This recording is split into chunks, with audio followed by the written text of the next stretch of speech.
Elena Mateu Sangés va néixer a Sabadell, al Vallès Occidental, Barcelona, el 1932 i va morir el 2015, a la mateixa ciutat. La seva primera etapa escolar la va cursar, durant la Guerra Civil, en una escola particular. En acabar-la, i seguint les passes dels seus familiars, va continuar la seva educació en el col·legi local de les Escolàpies. Als 15 anys, ja òrfena de pare, assassinat durant la guerra, va entrar a treballar a l'Ajuntament de Sabadell com a auxiliar administrativa.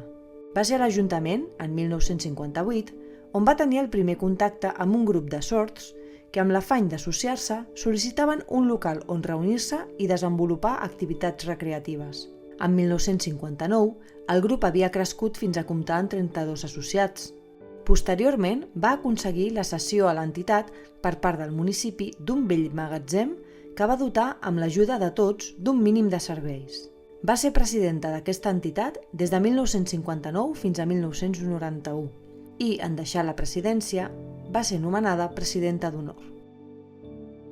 Elena va rebre diversos reconeixements, com la Creu de Sant Jordi de la Diputació, 1975, la Medalla President Macià de la Generalitat, el 1993, la Benedicció Apostòlica de Joan Pau II, 2002, i el Premi Àngel Calafell, 2004.